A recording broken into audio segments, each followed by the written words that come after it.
Pode se sentar, meus queridos. Eu quero falar nessa noite com vocês como ajudar um inimigo. Como ajudar um inimigo. Eu quero interagir com vocês, na realidade, em duas passagens bíblicas. Lá no livro de Jonas e Lucas capítulo 5, do verso 5 ao verso 11. Vamos embasar a palavra de Deus nessa noite, nessas duas passagens. Bom, a primeira eu quero falar sobre Jonas. Quem era o Jonas? Era um profeta. Jonas, ele era usado por Deus para falar muitas coisas para pessoas que ele gostava, para pessoas que ele admirava, para pessoas que eram do seu relacionamento, para o seu povo. Está aí tudo bem. Eu vim aqui pregar para vocês, e para vocês que estão nos dando a honra de visitar a gente, que delícia, que gostoso que é falar com vocês. Mas quando Deus fala, viu, agora você vai falar, ou você vai pregar para os teus inimigos, aí começa a complicar. Porque quando a gente tem que falar com o inimigo, né, é muito comum, quando a gente vai falar com alguém que a gente não gosta da pessoa, a pessoa não gosta da gente, a gente já vai sair de casa com algumas ferramentas que a gente busca lá na mala do esquecimento. A gente já busca aquela chave de fenda velha, aquele alicate de pressão que está enferrujado, que Satanás deixou lá, né? Você já pega tudo aquilo e você fala, eu vou conversar com essa pessoa, mas eu já vou armado. Sim ou não? Você vai psicologicamente armado para atacar ou para defender. Sim ou não? É desse jeito aí. Então, meus queridos, o problema do profeta Jonas é que ele não queria pregar para um povo que morava numa cidade chamada Nínive, os ninivitas. Se fosse para os Boituva, os boituvenses, estão me entendendo? E aí, eu acho que também Jonas não queria vir aqui não, porque fala que Boituva, na terra Tupi-Guarani, é cidade de muitas cobras, né? Jonas, você vai pregar lá em Boituva? Vou nada, só tem cobra naquele lugar. Então, na realidade, quem eram esses ninivitas? Eles eram opressores políticos e econômicos do povo de Israel, ou seja, do povo de Jonas. Assim, quando Deus diz, prega a Nínive, ou ela vai ser subvertida, ou seja, eu vou acabar com ela em 40 dias se você não pregar. E pode falar que em 40 dias eu vou destruir. Vai lá e fala para Jonas, pegou, opa, beleza. Pregar o quê, velho? Eu não vou lá não. Vou pregar não, né? Vou pregar nada. Essa é a hora, né? E ele foi para o mar para pegar o navio. Eu não sei qual que era a relação de Deus com Jonas, porque ele era um profeta, Deus falava com ele diretamente. Mas o Jonas, eu não sei o que tinha na cabeça, porque ele vai cumprir uma missão, ele faz de conta que vai cumprir a missão, e esquece que quem mandou ele foi Deus, que tudo vê. Como assim? Não, eu vou. É como se alguém falasse, não, eu fui. Inclusive eu comprei passagem aqui, ó, comprei até a passagem. Conta até a história, eu estava lá no navio, né? Eu acho que Jonas, ele preparou ali alguma coisa, porque ele não queria ir para Nínive. Ele deve ter preparado alguma coisa na cabeça dele, para depois dar desculpa para Deus. Eu acho que é mais ou menos isso. Mas ele esqueceu que está lidando com nada menos que quem? Vocês têm que falar um pouquinho mais alto, porque em casa o povo lá tem um microfone esparramado aí. O povo em casa precisa ouvir vocês, tá bom? Nós estamos ao vivo. Então, quem tinha mandado Jonas ir pregar em Nínive? Deus. Isso, agora ficou jóia. Deus, muito bem. Aí ele vai, desce, vai até o porto. Ao invés de comprar passagem para Nínive, ele compra passagem para Tarsis. E detalhe, faz um acordo, porque ele nem podia estar naquele navio. Beleza. E aí, eu não vou entrar em muitos detalhes, porque senão não vai dar tempo. Ele vai para o caminho oposto. E é interessante, se era para ele não fazer nada, ele não podia ficar onde ele estava, sim ou não? Mas ele precisava dar uma resposta para Deus, né? Eu acho que, não sei se ele conhecia a história do Adão. Eu acho que Jonas devia conhecer a história do Adão. Porque quando Adão peca, Deus ia visitar todo dia Adão e Eva no jardim. E quando Adão se esconde porque ele tinha pecado, Deus pergunta: Adão, Adão, aonde você está? Você acha que Deus não sabia onde Adão estava? Ele é onisciente, onipresente, onipotente. Ou seja, ele sabe de tudo, ele pode tudo, ele está em todos os lugares ao mesmo tempo. Então ele sabia. Aonde você está? Então, na realidade, o que deve ter acontecido aqui, eu acho, né, que ele ia criar futuramente algo ou uma história para dizer que até ele tentou chegar lá, mas não deu certo, porque ele não queria pregar para os ninivitas, que era o inimigo deles. Ao mesmo tempo que eu quero falar agora sobre Jonas, já estou na introdução, eu quero falar sobre Pedro. Pedro também, certamente, não queria pregar para os seus inimigos. Ele queria ver os seus inimigos, o Pedro, o discípulo, o apóstolo, ele queria ver seus inimigos aniquilados. Entre esses, com certeza absoluta, os romanos. Porque Israel estava sob o domínio dos romanos. E Pedro não queria que o evangelho fosse pregado para os romanos. Aliás, quando você vai ler o livro de Atos e outros evangelhos, e outras passagens, você vai ver que houve uma discussão entre Pedro, o apóstolo, e Paulo, o apóstolo. Porque Paulo entendia que o evangelho deveria ser pregado para todas as pessoas, e Pedro falou: não, esse povo não merece. O evangelho é para nós, judeus. Vejam que Pedro odiava os cobradores de impostos. Como, por exemplo, que coisa doida, né?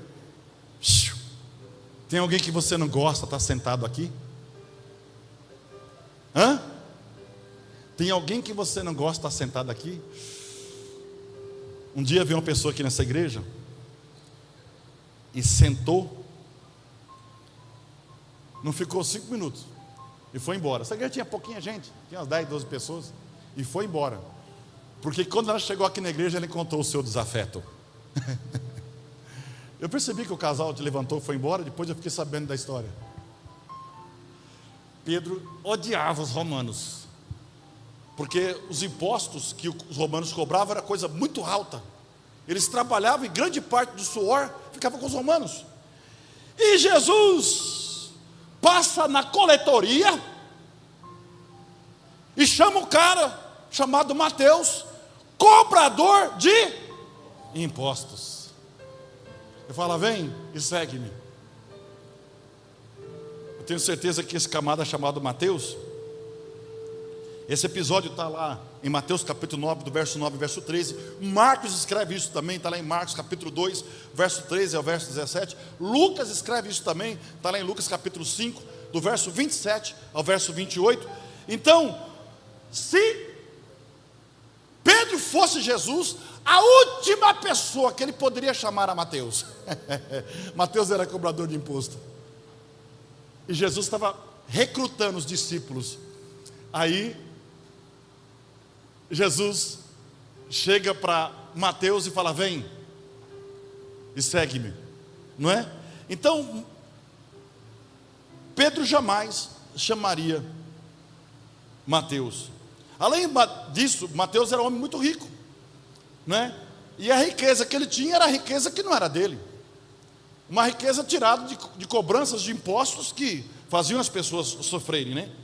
Então isso tornava uma situação mais opressiva e amargurante, que era o fato que naqueles dias os impostos eram muito perversos. Há quem diga, eu estava pesquisando sobre isso, que o que eles pescavam, isso não está na Bíblia. Eu sempre faço um parêntese e digo: alguns historiadores, com base em algumas coisas, há quem diga que os impostos dos pescadores eram cobrados assim, que os pescadores vinham, levava tudo que eles haviam colhido ou pescado, levava lá para a coletoria, aqueles peixes eram confiscados, digamos assim, e era devolvido peixes salgados. Os peixes, eles deixavam os peixes frescos e eram devolvidos peixes salgados. Aqueles peixes frescos iam para a industrialização, que depois se tornava também salgado. Eu acho que deve ter um fundamento, não posso dizer que isso é certeza, porque quando Jesus vai multiplicar os 5 pães e 2 peixinhos, lembra essa passagem? Não teve como fazer peixe frito naquela hora. Aqueles peixes deviam estar prontos, né? Ou aquelas pessoas levaram já o peixe frito, alguma coisa, aquela pessoa que levou os 5 pães e 2 peixinhos, para que Jesus multiplicasse, devia estar pronto.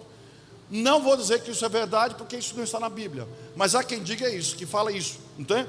Então, no caso, não é? Como pescador, né, e quando eu li sobre isso, fala que essa era a regra para os pescadores, tá? Então, tudo que ele se pegava no mar, ia levar para o coletor de impostos, e uma parte só que era devolvido novamente. Mateus estava para Pedro, assim como estava Mateus estava para Pedro, assim como estava Jonas, voltamos lá em Jonas, para os ninivitas, entenderam? Eu não quero pregar para esses caras, eu não quero ter contato com esses camaradas, né? E diz a Bíblia que, fugindo de Deus, Jonas acaba sendo jogado ao mar. Vocês já leram o livro de Jonas? É um livro que tem 4 ou 5 capítulos, se não falha a memória. É um livro pequenininho, Jonas, está escrito na Bíblia lá. Leia para você ver que interessante na sua casa. Fugindo de Deus, Jonas acaba sendo jogado ao mar pelos marinheiros do navio, os quais identificaram nele um homem de fuga, sob a perseguição dos céus. Por isso ele foi lançado no mar. Não dá tempo de entrar nos detalhes, mas quando Jonas estava naquele navio, o mar começou a ficar revolto. Ele estava num navio que não ia para Nínive, ia para Tarsis. E aí lançaram sorte, para ser bem rápido, porque eles jogaram cargas no mar, e o mar revolto, quase indo a pique, né? O barco, e aquele negócio. E aí jogaram sorte, e a sorte caiu em Jonas, né? E aí quando conversaram com Jonas falou: não, eu estou errado, eu não era para estar aqui. Tudo isso está acontecendo por minha causa. Me jogue no mar. Parece que foi tão fácil ele falar: me jogue no mar, né? Irmãos, ele já ia para o mar de qualquer jeito, porque os caras supersticiosos jogaram e fizeram lá. O sorteio caiu nele. Falou: não, tem alguma coisa errada nesse barco. Caiu, foi nele, ele já ia. Vocês acham que os caras deixaram ele lá dentro? Número Jonas. E onde estava Jonas? No porão, fazendo o quê? Sabe o que acontece? Aí me mostra uma coisa: quando você já está perdido, quando você se conscientiza que você deixou de seguir Deus, vem o sono da indolência. Você fala: sabe aquela coisa? Deixa como é que está, para ver como é que fica. O problema é que às vezes você vai afundar o seu barco, e às vezes você vai afundar quem está no barco. Tem muita gente que está perdendo família, perdendo casamento, perdendo a comunhão com Deus, porque em algum momento ele se perdeu nesse processo. E Satanás usa sempre isso na mente dele. Está vendo? Você é um pecador mesmo, você tem que se desgraçar mesmo, você tem que ficar aí mesmo. Quem tem depressão tem sono? Sim ou não? Sim ou não? Não? Nunca ouviu falar que a pessoa não queria nem sair da cama de depressão? Porque o maior sintoma da depressão é o sono. Vocês nunca ouviram sobre isso? O maior sintoma da depressão é o sono. A pessoa não quer sair da cama, a pessoa não quer se levantar, não quer lutar mais pela vida, perdeu o sentido. E Satanás faz isso. Ele veio para matar, destruir e roubar. É função dele. Mas Jesus disse que ele veio para que você tenha vida, e vida em abundância. Vida.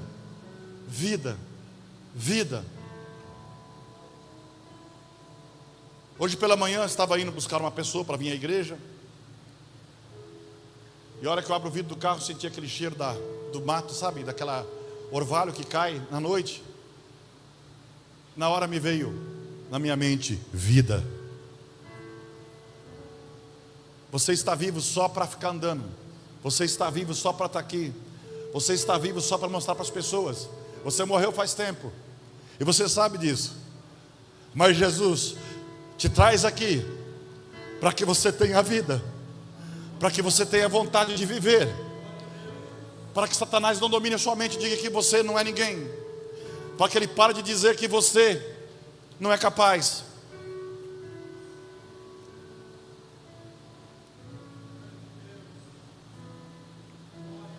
Aleluia. Você imagina quanto Pedro trabalhava amargurado, sabendo que grande parte daquilo que ele pescava tinha que entregar de graça para os romanos. Aí Jesus vai e chama um cobrador de imposto para andar com Pedro. Jesus é lindo, irmão. Jesus, quando chama as pessoas, E quando ele chama aqueles homens, por isso que foi chamado de discípulos. Discípulos é aluno. Jesus quis mostrar que a gente pode viver com a diferença. A gente pode viver com o que a gente não gostava.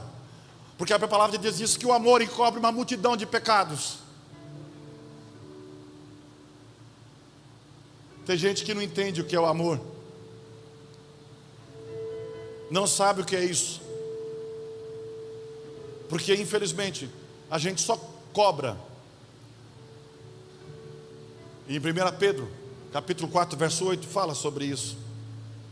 Mas sobretudo tem de ardente amor uns para com os outros, porque o amor cobrirá uma multidão de pecados.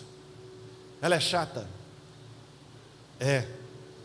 Está parecendo aquela pegadinha que eu acompanho um camarada lá. Tem um grandão e o outro lá, que é o... esqueci o nome do cara. Toninho Tornado, né?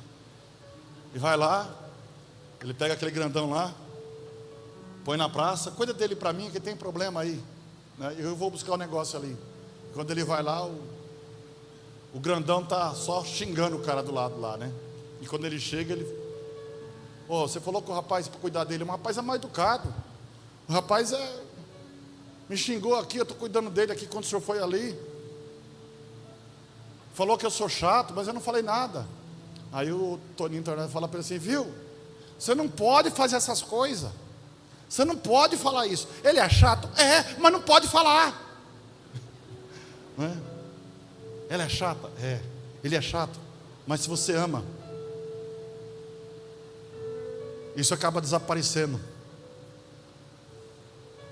Porque a gente só olha para as pessoas, infelizmente, é natural, é da gente. A gente só olha para as pessoas por aquilo de errado que ela tem. Não é? Nada contra os carecas, né? Mas tem gente que quer ficar careca também. Faz uns cortes doidos, não é? Ninguém sabe o que eu estou falando. E isso é de família, viu? É, isso aí pega. Mas quando a gente fala alguém assim, aquele fulano, não sei o que lá. Sabe aquele careca, sim ou não? É. O pastor Cláudio, sabe aquele corcunda? É aquele lá. É assim. Ou a gente, isso para ser bem legal, né? Às vezes o cara pecou faz 10 anos, um problema que deu um escândalo. Você não sabe aquele que fez aquilo. Sei quem é. O pastor da praça homofóbico, LGBT, não gosta dele. Glória a Deus por isso. Entendeu? É isso aí. Nosso único problema é se o mundo estiver nos amando. Nosso único problema é se gente errada estiver nos amando, porque não há comunhão de trevas e luz. A palavra de Deus diz assim: bem-aventurados sois vós que foram perseguidos por causa do meu nome. É uma honra ser perseguido pelo nome do Senhor Jesus. Entende? Então, Nínive estava para Jonas o mesmo que Mateus estava para Pedro. E agora? E é interessante que Jesus quis mostrar algumas lições para Pedro. E Pedro, eu até quando vejo essa passagem, tem uma passagem lá, o texto está em Lucas capítulo 4, que lá parece, nesse texto, parece mostrar a revolta de Pedro nesse texto. Porque Jesus chega e fala para Pedro lançar a rede novamente. E Pedro fala: já lancei a rede. Eu não peguei nada, Senhor. Eu não peguei nada. Tipo assim, eu sei o que eu estou falando, eu conheço esse mar. Cada palmo dele eu sei como é que funciona. Não é? E como se não bastasse, além de pescar e ficar aqui, tem que pagar esses impostos altos. Não é? 153 grandes peixes foram pegos ali, que quase que afundou o barco, não é? Mas parte desses grandes peixes recolhidos foi para pagar imposto também, não é? Mas essa era a maneira que Jesus queria fazer para mostrar para Pedro que alguma coisa precisava mudar na vida dele. Algumas discussões teológicas de uma passagem bíblica que fala, e Jesus chega para Pedro e fala: Pedro, você é Pedro, e sobre esta pedra edificarei a minha igreja. Alguém fala que Jesus estava falando dele mesmo? Não, ele estava falando para Pedro. Ele estava falando com Pedro. E Jesus estava naquela, sabe aquele momento de depressão, aquele momento que você sabe que você vai morrer? Sabe como você vai morrer? Você não sabe não, né? Esses momentos você não teve ainda. E não vai ter. E Jesus, numa reunião mais íntima, na Páscoa, fala para Pedro: Pedro, você me ama? Jesus estava vendo o negócio lá na frente já acontecer. Sim, Senhor, tu sabe que eu te amo. Mas antes que o galo cante, você vai me negar 3 vezes. Oi, você está maluco? Você está maluco? Não. E aí diz a Bíblia que quando Jesus é preso, os discípulos se esparramam com medo de ser preso também. A perseguição foi grande. E ele correu, estava ali numa fogueira com o pessoal ali. Chegou uma moça, olhou para ele assim: oh, você parece um daqueles que andava com esse camarada de Nazaré que vai ser crucificado aí.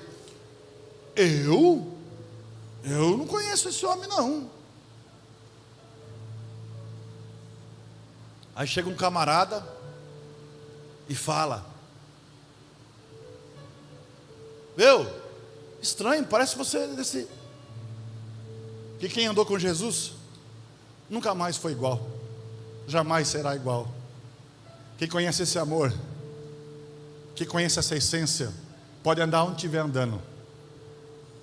Em algum momento você se cruza com Ele, em algum momento você encontra com Ele, e às vezes você nem percebe. A Bíblia conta a história. Vê esse hino. Alguém conta a história de 2 discípulos fugindo da perseguição, num caminho que chamava para a cidade de Emaús. E eles estavam tristes e chateados. E Jesus já tinha até ressuscitado, eles não sabiam. E no caminho encontrou com um homem. E o homem perguntou: por que vocês estão tristes? Você sabia que Jesus encontrou com vocês várias vezes? E vocês nem perceberam? Vocês nem perceberam. Por que vocês estão tristes? Nós estamos tristes porque o nosso mestre morreu. Como assim? O Jesus de Nazaré, o filho da Dona Maria, do seu José, o senhor não está... de onde você é que você não sabe dessa história? Os camaradas ficaram admirados, falaram: peraí, de onde você é? De onde você é? Aí ele dormiu lá em casa. E aí o que aconteceu? Quando eles estavam conversando: nós estamos chateados porque o nosso mestre foi crucificado, agora acabou tudo. Você sabia que ele curava os enfermos? Rapaz, não é que um dia ele ressuscitou um camarada chamado Lázaro, e fazia 4 dias que estava morto. Eu acho que a conversa é mais ou menos assim, porque aquela pessoa que se encontrou com aqueles 2 fingiu que não conheceu o negócio, a história. Mas na conversa eles percebiam que aquela tristeza foi saindo. Estranho. E eles dormiram. E quando foi partir o pão, aquela terceira pessoa que encontrou com eles no caminho foi sumindo que nem um fantasma. Aí eles perceberam que era Jesus. Aí eles voltaram correndo para Jerusalém. Jesus está vivo, Jesus está vivo. A gente encontrou com Ele no caminho. Nós encontramos com Ele no caminho.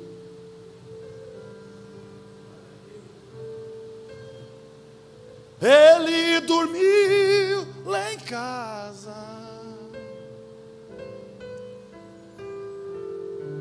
fez o meu sol renascer.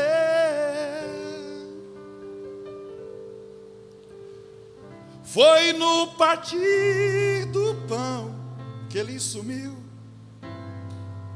que eu descobri que era Deus. Por isso ardia o meu coração quando Ele falava.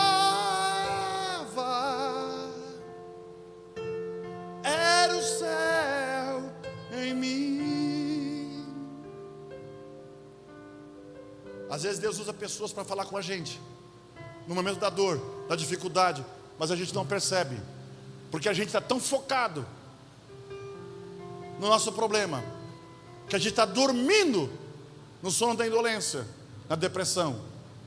Mas Jesus fala com você nessa noite. O amor de Deus nos constrange.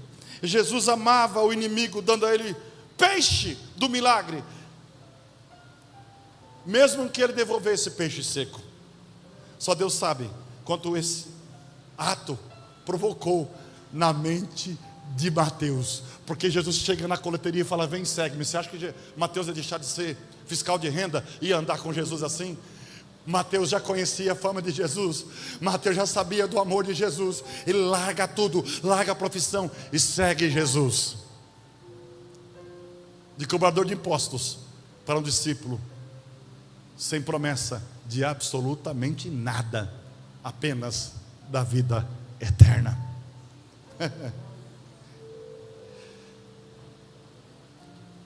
E Jonas, no capítulo 1, no verso 1, fala que veio a palavra do Senhor a Jonas, filho de Amitai, com esta ordem: vá depressa à grande cidade chamada Nínive, pregue contra ela, porque a sua maldade subiu até a minha presença. E quando você vai no capítulo 3, você vê que no capítulo 2 em diante, capítulo 1 em diante, lá no meio já fala que Jonas pega o navio para Tarsis, não vai para Nínive, e aí eles jogam Jonas, já falei sobre isso, no mar. Um grande peixe veio engolir o Jonas. Jonas está nas entranhas do peixe, ele ora a Deus e se arrepende, faz um acordo com Deus e fala: olha, vou fazer a tua vontade. Mas quando, olha o homem como é que é, mas quando o peixe joga ele para fora, ele foi pregar em Nínive, sim ou não? Sim ou não? Não foi nada. Não foi não. Tem um problema aí. Às vezes a gente faz muitos acordos, muitos votos, quando a gente está no problema. Senhor, se o Senhor fizer isso, a Bíblia fala que lá na entranha do peixe, eu não sei como é que é a entranha do peixe, que eu nunca tive lá, mas normalmente, dentro do estômago de alguém, né, tem os sucos gástricos, tem não sei o que, deve ser um cheiro maravilhoso, deve ser uma benção ali dentro, né? Deve ter bom ar, uma salinha de espera, né? Ele lá na entranha do peixe, ele ora, né? E ele ficou lá 3 dias e 3 noites, né? E ali ele ora a Deus e fala: Senhor, me tira daqui, porque eu vou fazer, não é? Mas quando você vai no capítulo 3, Deus fala com ele novamente. Não estava fácil dele pregar para os inimigos dele, não estava complicado. Eu tinha uma vizinha terrível. O Espírito Santo tocou no meu coração, falou: fala do meu amor para ela. Ô vizinha desgraçada, aquela vizinha. Ela botava o som de madrugada, era aquela coisa. Como é que eu ia falar de Jesus para ela? Eu tinha vontade de matar ela, quebrar a vitrola dela, descer o porrete, arrebentar tudo. Eita, gente, eu tenho carne, tá? Eu sou gente, tá bom? Beleza? Combinado? Porque vocês tudo santinho aqui, a cara de vocês, tudo santinho. Daqui eu vejo aqueles negócios redondos, como é que chama aquele negócio que fica na cabecinha a auréola? É? Tudo lindo, tá brilhando aqui, ó. Tudo santinho, bonzinho vocês. Que coisa linda. Vocês estão no lugar errado. Não devia estar no cemitério? Pastor, acabei de ficar ruim. Bonzinho só quem morreu, né? Não é assim? Mas o Espírito Santo me incomodava de falar de Jesus para ela. E um dia eu falei de Jesus para ela. Ela começou a chorar, falou: eu era da Assembleia de Deus, faz 20 anos que eu saí de lá.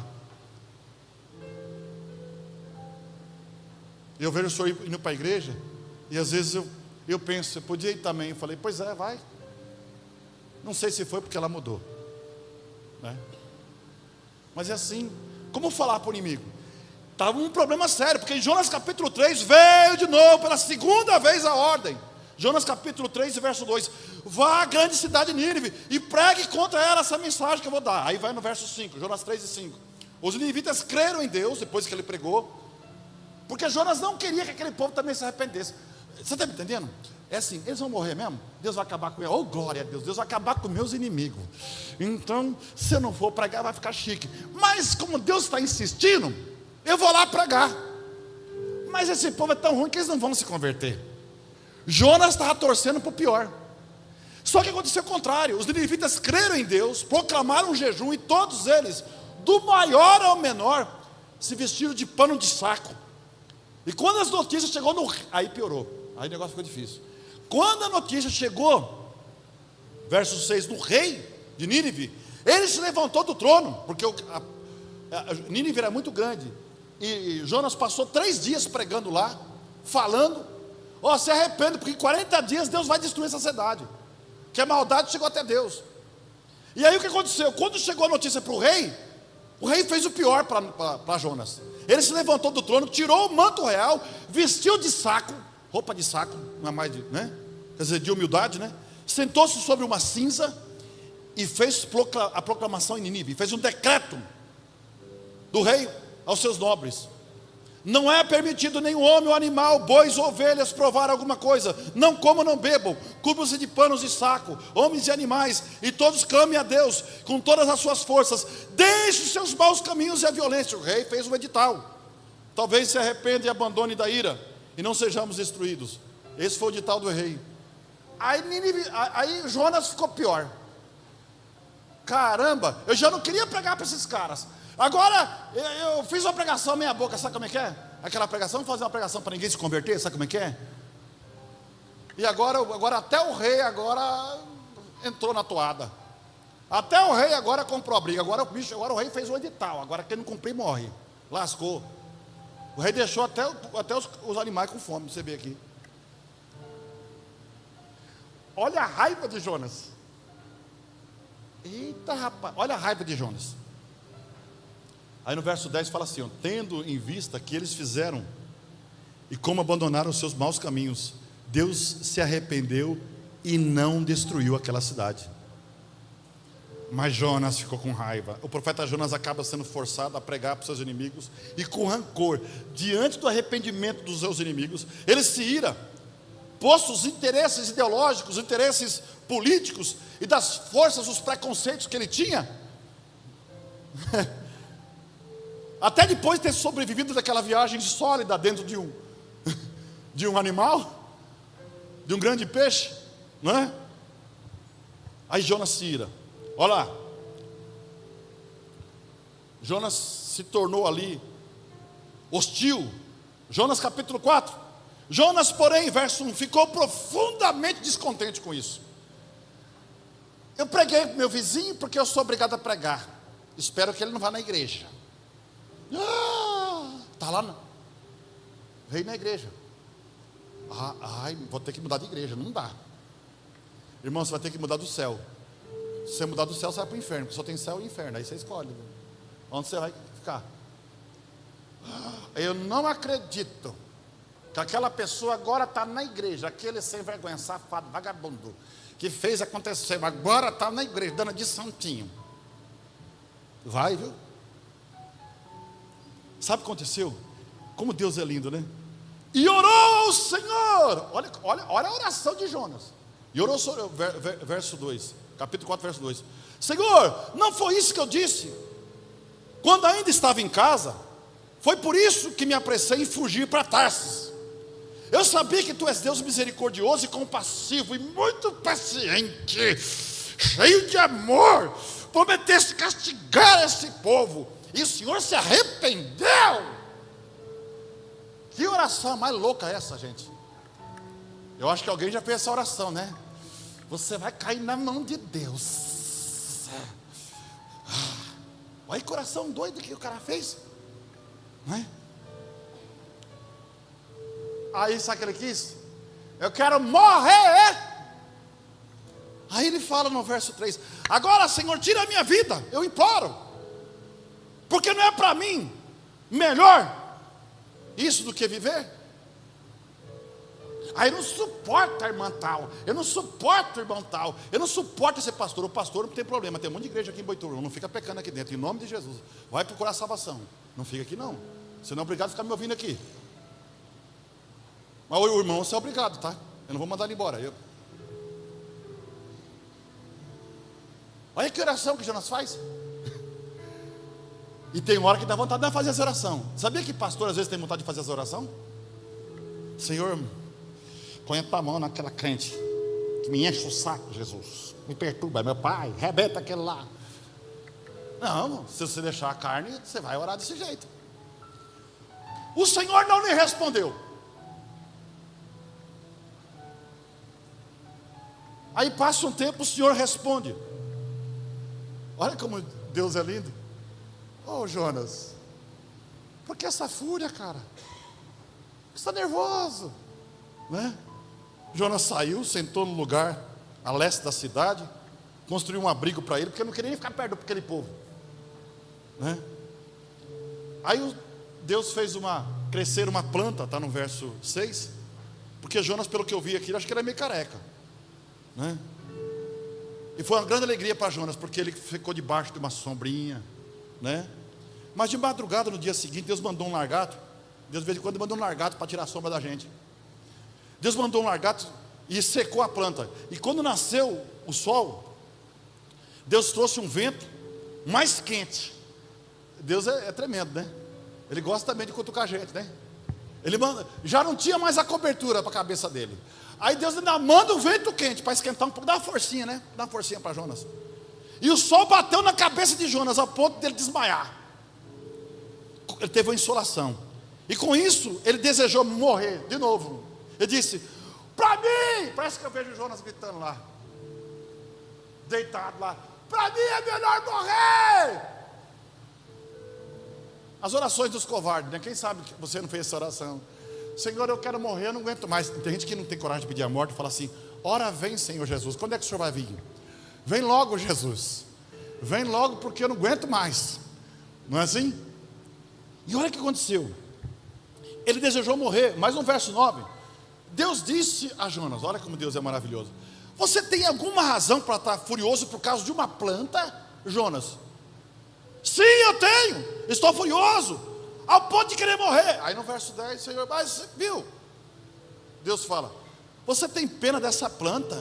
Embora não tenha plantado ela, não tenha feito ela crescer, ela nasceu numa noite e morreu na outra noite. Contudo, verso 11, Nínive, os ninivitas, mais de 120 mil pessoas, você não quis saber, nem distinguir a direita e a esquerda, além de rebanhos. Você não deveria também ter pena da gente, dessa cidade? Ele estava nervosinho porque a planta morreu, mas ele estava preocupado que 120 mil pessoas iam morrer. E às vezes a gente está calcado na nossa raiva, na nossa falta de perdão, não é? Eu não estou dizendo para ninguém separar, não. Presta atenção que eu vou falar aqui agora. Casamento, separar, não precisa. Eu tenho um amigo que ele está no 3º casamento. Está durando bastante esse casamento já, tá? Uns 10 anos já mais, né? E um dia ele me convidou para o aniversário dele, eu fui. Aniversário dele, eu fui. Chega no aniversário dele, ele me apresentando as pessoas. Essa aqui é minha ex-mulher. Sim, beleza. Sua ex-mulher, é a minha ex-mulher, meu primeiro casamento. Opa, beleza, muito prazer. Claudinei, ao seu dispor, seu criado para serviços leves, não sendo favor de dinheiro, estou à disposição. Aí aqui, a minha mulher, meu 2º casamento.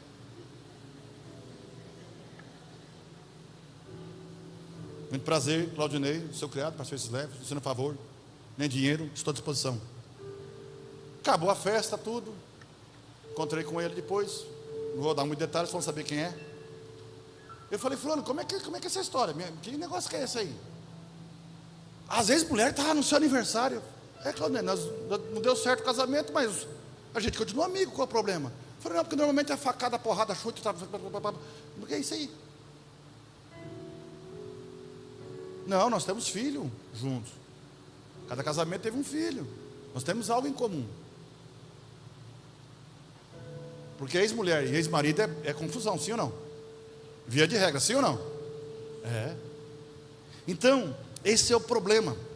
Que às vezes nós estamos amando mais os bichinhos amando mais as plantas, e não estamos amando pessoas. Aliás, a Bíblia fala que haveria um tempo em que o homem amaria mais a criatura do que o Criador. Pode ver, o ativismo de animal, o ativismo não sei o quê, mas quando fala de gente, as pessoas adotam cachorros, faz festa de aniversário para cachorro.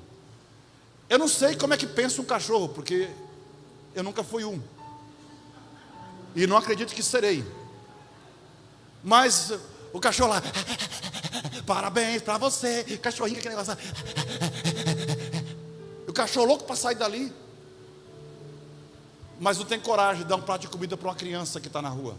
Não tem coragem de ir lá na casa-abrigo adotar uma criança que foi largada lá, foi abusada pelo pai, foi abusada pela mãe, sofreu as violências, estão lá e não tem coragem.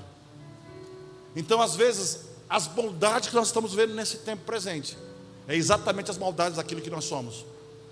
O ser humano perdeu o valor, mas para Deus o ser humano tem um valor muito alto, porque Deus entrega o que lhe custava mais caro para Ele. Ele entrega o seu único filho para morrer por nós na cruz do Calvário.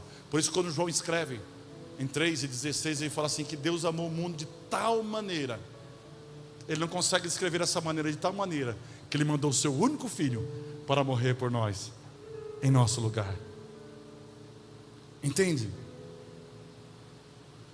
E às vezes nós estamos mergulhados no mar da amargura, do egoísmo, tendo esses valores alterados emocionalmente, alterados psicologicamente, alterados fisicamente, porque aí começam as doenças psicossomáticas, as doenças físicas que se somam com as doenças psicológicas, pela falta de perdão. A gente é capaz de chorar por uma erva, é capaz de chorar por um cachorro, mas não é capaz de chorar por uma pessoa. Jonas chorou por uma planta que secou de um dia para o outro, mas não teve coragem de chorar por 120 mil pessoas que iam morrer. E a Bíblia fala, fora os animais. Aí Deus, voltando para Mateus, aí Jesus coloca Pedro e Mateus na mesma equipe. E agora, hein? Vamos caminhar junto. Mas esse cara cobrou imposto de mim, esse cara me roubou quantas vezes? Vamos caminhar junto, vamos estar junto. Aleluia, já estou terminando. O amor, ele pressupõe acolhimento. O amor pressupõe perdão, a abertura para a graça. E se graça é favor não merecido, pastor, mas ele não merecia o meu perdão. Pois é, e a graça? Quando alguém te dá alguma coisa de graça, você não fala muito obrigado? De graça, não era merecido, não é? Todavia, às vezes, os nossos irmãos se tornam nossos inimigos, e às vezes nós não queremos mais engolir os sapos, né? Mas que nós possamos de fato fazer com que os nossos inimigos se tornem irmãos, e esse amor nos faça engolir os sapos, que logo serão esquecidos, e assim a vida fica tão fácil, tão leve. A vida fica tão fácil e tão leve, que de pescador ele anda sobre as águas. Eu sei que quem não conhece a Bíblia não sabe o que eu estou dizendo. É que esse mesmo Pedro, um dia Jesus andando sobre as águas do mar, ele olha e fala, Senhor, é o Senhor mesmo? É, sou eu, então deixa que eu vá até o Senhor. Então vem, Pedro, você vai andar sobre as águas. Deus quer mudar a sua realidade, meu irmão. Deus quer mudar a realidade do seu casamento.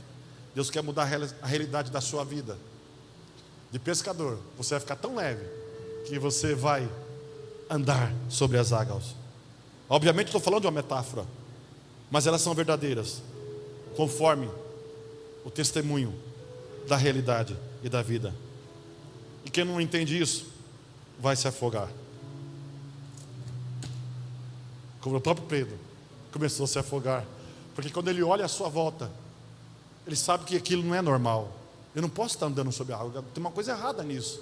Eu estou desafiando a gravidade. E a fé dele diminui. Ele começa a afundar. Jesus toma pela mão. Levanta. Homem de pouca fé.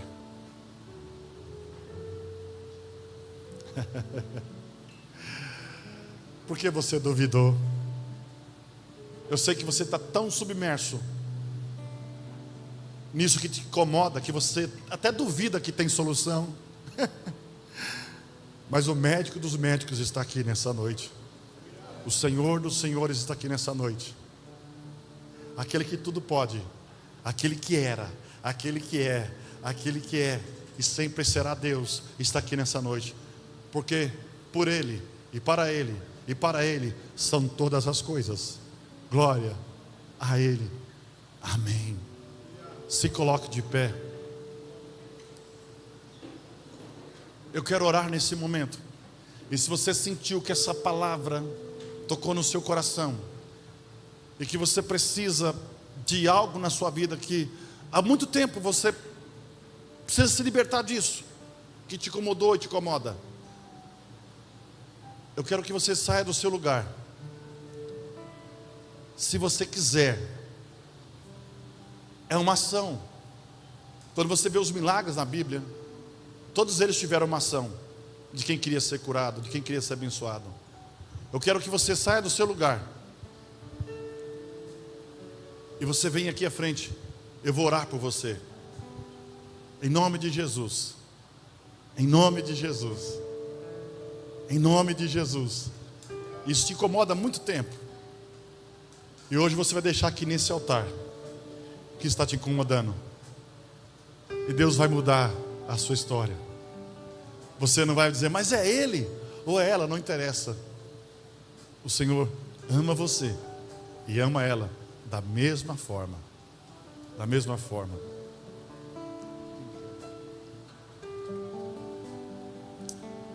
Pai, eu oro agora, Senhor, para essas pessoas que estão aqui, Senhor Deus. Pai, no teu nome, Senhor, a tua palavra, Senhor, que foi pregado nessa noite, fala exatamente daquilo que nós não queremos renunciar. E às vezes não queremos renunciar, não queremos liberar o perdão, até para a gente mesmo, porque a gente faz tanta coisa errada, e a gente se arrepende, e depois a autocobrança chega, e a gente fica enclausulado numa situação que nós mesmos criamos. Senhor, liberta dessa prisão, liberta dessa autoprisão, e conhecereis a verdade, e a verdade vos libertará. Se pois o Filho de Deus vos libertou, verdadeiramente sereis livres. E na autoridade do nome do Senhor Jesus, eu te abençoo agora, você que está na sua casa me vendo, em nome de Jesus, que a bênção de Deus te alcance, que você saia leve, a ponto de andar sobre as águas, e que Satanás não use mais os seus pensamentos para acusar você, e para dizer que você não pode alcançar o perdão de Deus, porque ele é mentiroso, ele fala daquilo que ele é, óbvio, porque ele é o pai da mentira. Mas o Espírito Santo de Deus nessa noite te diz: Jesus morreu por você, aleluia, e os seus pecados são perdoados, e você seja sarado, sarada, em nome de Jesus, em nome de Jesus, em nome de Jesus. Dê uma linda salva de palmas para o Senhor Jesus. Obrigado, queridos.